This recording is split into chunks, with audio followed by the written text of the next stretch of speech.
Welcome back to Mindful Matters. Being mindful matters. Always.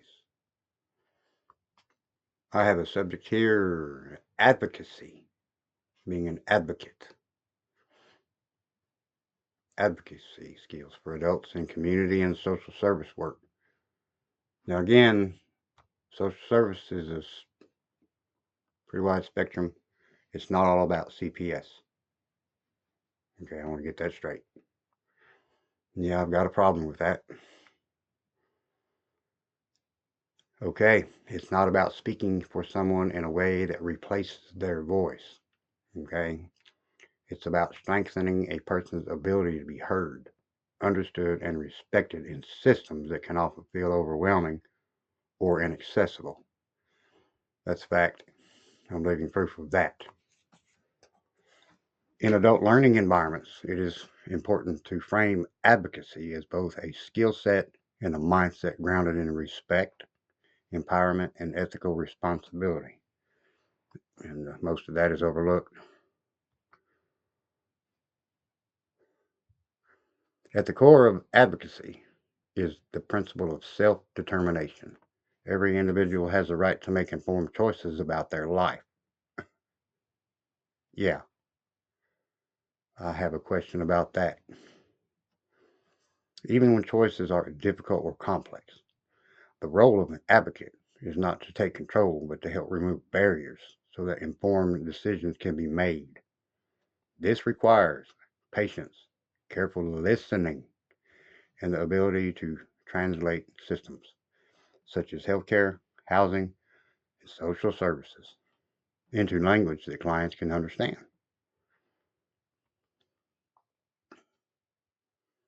You know, too many big words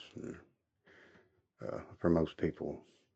People in some of these the social services programs are just, you know, they'll read a script, which is part of the job, but I don't ever see any translation on anybody's part because they don't care enough.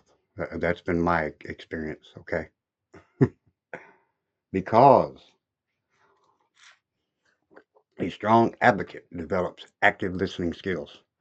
This means more than hearing words. It involves understanding meanings, emotion, and unspoken concerns. In practice, this might look like reflecting back what a client has said, asking clarifying questions, and confirming understanding without judgment. For example, did you understand what was said to you? You know, because the truth is, there's a lot of people, that really can't understand a lot of things, and you have to explain to them in layman's terms, which is fine. We're all humans. You know, we all think on a different wavelength. Uh, as responsible people, we have to just make sure that we all understand what is on that wavelength. It, for example, if you don't understand something, I'll do my best to explain it to you in the best terms that you can understand without judgment.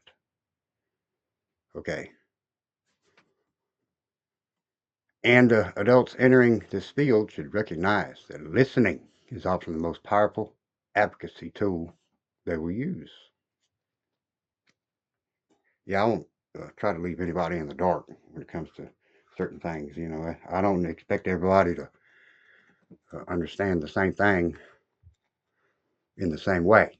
That's that's not how it works. Under, and understanding is a key. Another essential component is clear and respectful communication with systems and institutions like that. Advocacy can involve uh, contacting agencies, writing letters, or speaking with professionals on behalf of a client or alongside them. The tone must remain professional, factual, and focused on the client's needs. Emotional neutrality in communication does not mean lack of passion. It means presenting information in a way that increases the likelihood of positive outcomes.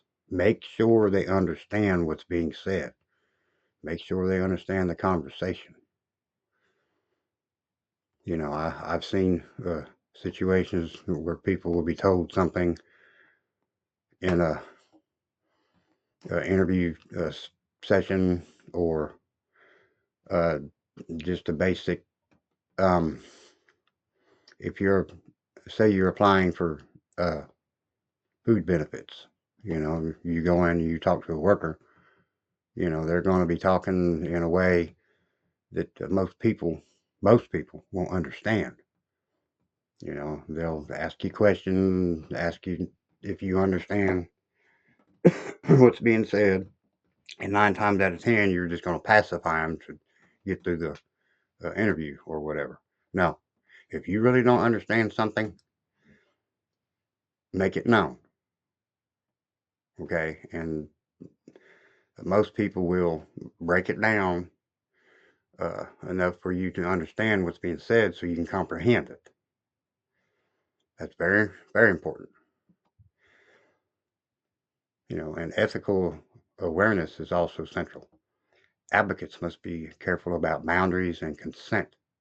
See, this goes back to, you need to be understanding what you sign. You don't want to sign your life away. A client must agree to what is being shared and how it is shared whenever possible. Confidentiality is not just a rule, it is the foundation of trust in advocacy work. Adults should be encouraged to consider how easily power can shift into helping relationships, and how important it is to avoid speaking over or replacing a client's voice. It's not all about the advocate, it's all about the client. You're helping, you're not taking over. Problem solving is another key skill. Advocacy often involves navigating obstacles such as denied services, long wait times, and unclear eligibility requirements. Effective advocates learn to break problems into manageable steps, identify resources, and persist without becoming confrontational or discouraged. Persistence, okay, when paired with professionalism, is one of the strongest tools in advocacy work. Finally, excuse me, advocacy requires cultural sensitivity and humility. Yes, it does. Adults bring diverse life experiences into the classroom or in a social setting, and this diversity should be seen as strength. However, effective advocacy requires the ability to recognize that each client's background, values, and experiences shape how they interact with systems. Good advocates avoid assumptions and instead ask respectful questions, remaining open to learning from those they serve. Okay. In conclusion, advocacy is not just a single action, but a continuous process of listening, supporting, communicating, and empowering. When practiced well, it bridges the gap between individuals and systems, ensuring that people are not just seen, but they're heard and respected. Like I said, um, if you're doing any type of work like this, um, it's all about the person you're trying to help, advocate for.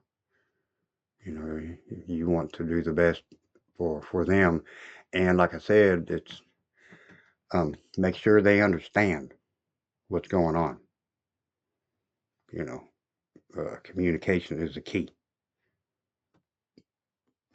I hope this is helpful, and I'll try to leave a link for this if anybody else is interested in this subject. Have a good day. Stay safe and peaceful.